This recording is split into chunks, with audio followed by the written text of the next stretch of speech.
Hello, friends. This is Dave Hurwitz, executive editor at ClassicsToday.com, here to chat about a little historiography, which is always an interesting thing. We've talked about this before, but I just was sort of struck by it all over again. And so I wanted to give it maybe another different slant, slightly different slant. I was just in Italy for a few days visiting my sister in Milano, and I was struck by the fact that, Italy is the place where music began. Western music, anyway. Think about it for a minute. The language of music that we speak is Italian. The tempo designations, allegro, presto, adagio, the expressive indications, the words like espressivo, vibrato, these are all Italian terms, and we take them for granted because they've entered the international vocabulary of music, and that's just what they are. But music was, for quite a long time, even though polyphony began in France and other things, all of this stuff developed in Italy. The Renaissance and the great contrapuntal Renaissance composers were essentially Italian in their training. Even in France, everyone wanted to win the Prix de Rome so they could go to Italy and soak in, what was then supposed to be the birthplace of Western music. Of course, it became kind of a joke in the 19th century because Italian musical institutions were considered by many other European nations to be primitive and backwards, and in some respects they were. But there was a reason for it, and the reason is what I want to get into. It's not just the origin story, which everybody knows and accepts because you have to. I mean, that's reality. But there's more to it than that, because the Italian musical tradition of opera, what we consider high-end music, was essentially a popular music tradition. It was popular theater, and so the things that were alien transplants in other countries, such as, for example, Handel's Italian opera seasons, which were always very precarious in terms of their financing and their popularity, because it was something that most English audiences couldn't be expected to understand. These things were all just pop culture in Italy. And pop culture, as you well know, has a very, very different treatment, history, and general acceptance than high culture. I mean, it's a completely different thing, and it's very fascinating to look at how one country's pop culture can be another country's high culture, and that's what happened in Germany and in France, to a certain degree anyway. In France, where everything was extremely centralized, and there was Paris. There was one musical institution which represented French music and composers who had monopolies over the use of the theaters in Paris and the production of their works. And so, this Italian pop culture became a very, very aristocratic pursuit in the Parisian capital, or the French capital, in Paris. In Germany, where you had, warring kingdoms or bunches of kingdoms and things like that. You had local opera houses that were usually producing operas according to the Italian method, sometimes in German language, such as Mozart's Die Zauberflöte or things like that. But mostly it was Italian.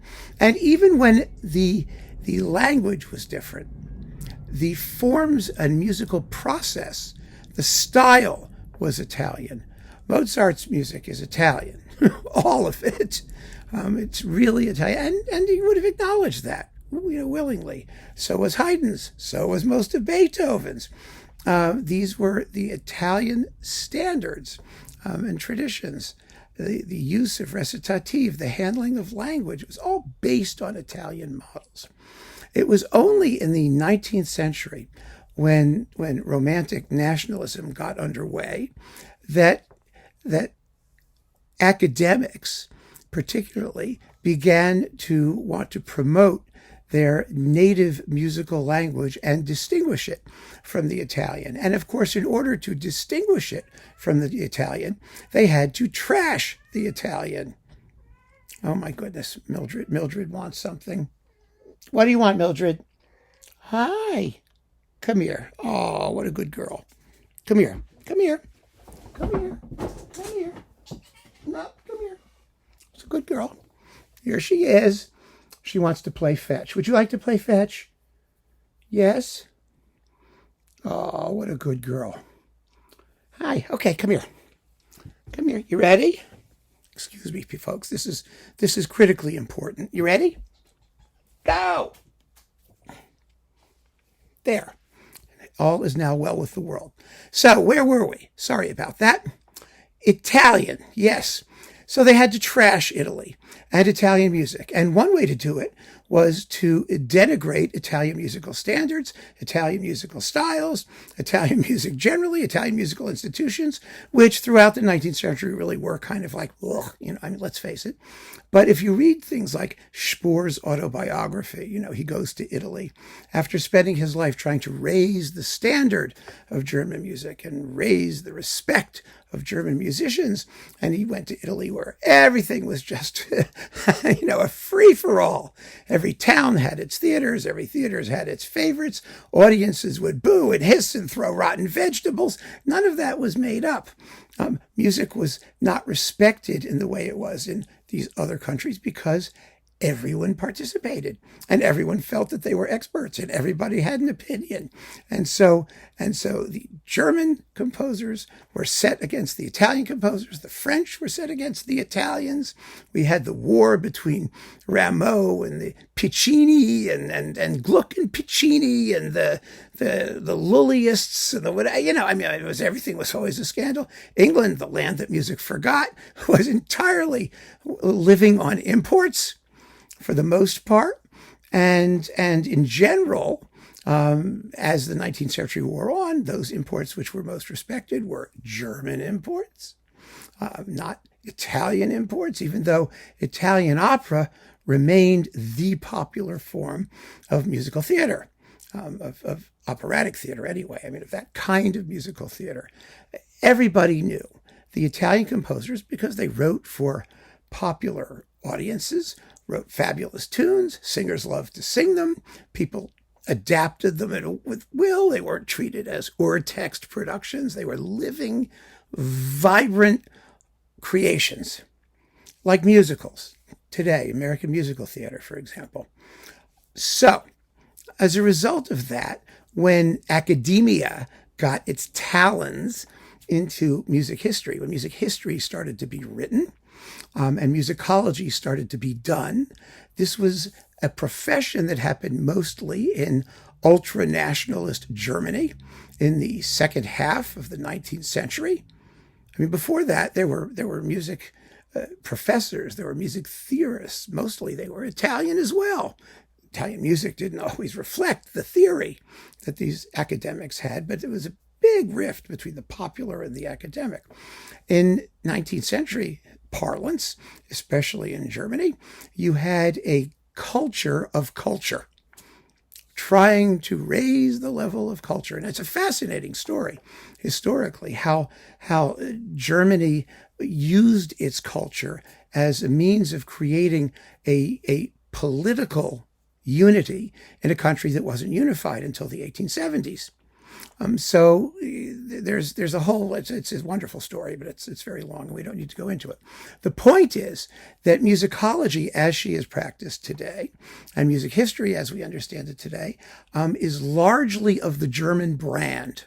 And the German brand elevates the products of German musical culture. That is Bach, the first Viennese school, Beethoven, Schumann, Mendelssohn, Brahms, up through the second Viennese school and all that stuff. That's what we're taught is meaningful in terms of human musical history. And the Italian schools the operatic tradition of the 19th century? Well, they just went on chugging along, writing fabulous operas that everybody loved. So you had Bellini and Donizetti and Verdi and Puccini, and really up until the 1920s, it was a fairly unchanging musical backdrop because they were writing popular theatrical works for the masses. And that is not what German composers were doing, by and large.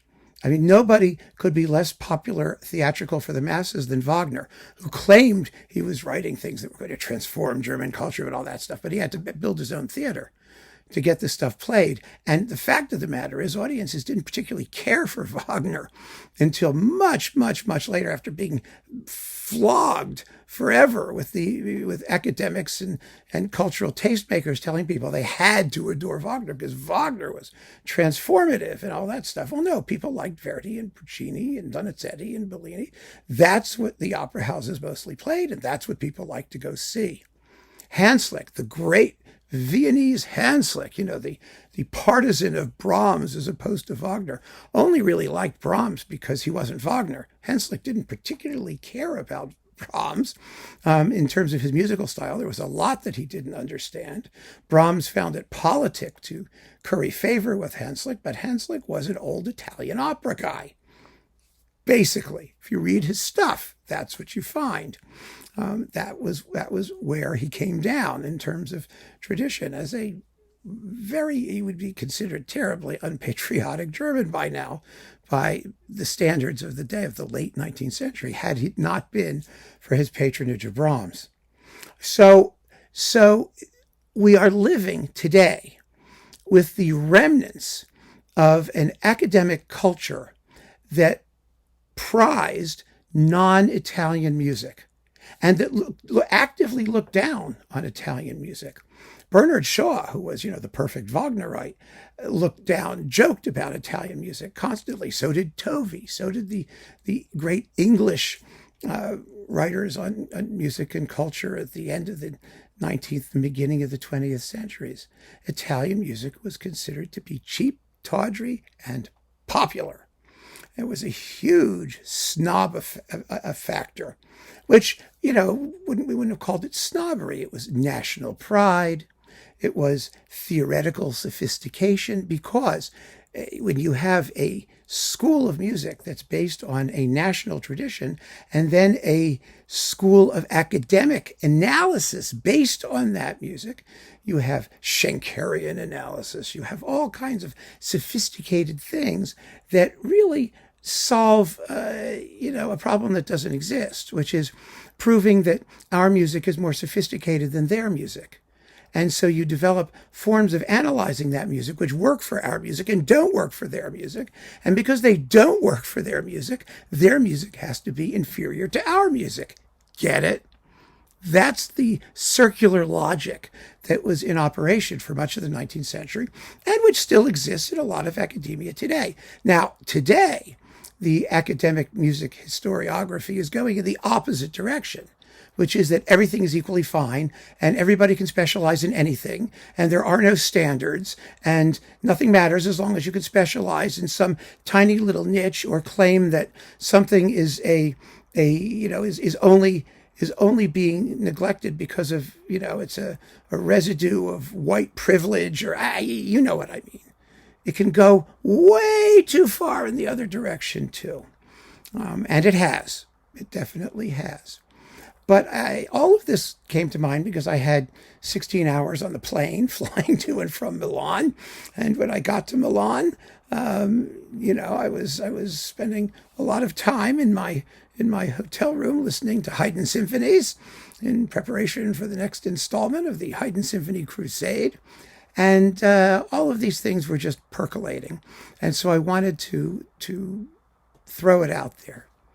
I just think it's a fascinating topic. Our taste is formed by cultural factors which are quite old, 100 years old, more than that, centuries old. And we don't even remember or notice where they came from or pay particular attention to them. But the nationalist approach to listening to music is still very, very much with us, and I think very, very harmful. I really do. Just because there are kinds of music which the traditional musicological fraternity has not figured out how to analyze. They have never understood or figured out or codified how to analyze a great tune, which is something that the Italians were fantastic at, and something the Germans were substantially less fantastic at, for example. And there are other ways of organizing things which are not based on sonata structures or not based on, traditional harmonic analysis as was practiced in the classical era and by later German composers. All of that is somewhat shunted aside in traditional musicology because that's just not what was taught for decade after decade after decade. And so it's a very interesting thing to consider how it is that we have a musical culture whose language is Italian in its origins and in its basic process, but whose analysis and valuation and cultural significance later was passed on to Germany and German scholarship. And that's where we are. I think it's gradually wearing off, I think. I really do. I think that there's less and less of it as time goes on. But when I was younger, it was still very, very much with us. And it's still the way music is taught, music appreciation and all of these things. And I think that the 20th century Italian instrumental composers, Malipiero, Casella, Ghedini, they were just marvelous. And they may not have written symphonies along Germanic lines, or the ones that they wrote might have been a very, very different system. Boccherini, for example, if we want to go back to the 18th century, was writing quartets and symphonies that were not essentially did not essentially adhere to the Second Viennese school of composition. And that's why Boccherini has been sidelined as a major classical composer, which he certainly was. We see these people drifting about the fringes of our consciousness because they didn't toe the party line, or the party line was developed to explain the work of others. And so I just want you to be conscious of that. Be conscious of the fact that there are reasons we have organized our musical life the way we have. Some of them are very good, some of them are very reasonable, and some of them are pure bullshit. And knowing which is which will gain you access to a very rich and marvelous musical patrimony that has largely been devalued. So keep on listening, friends. Thanks so much for joining me. Take care.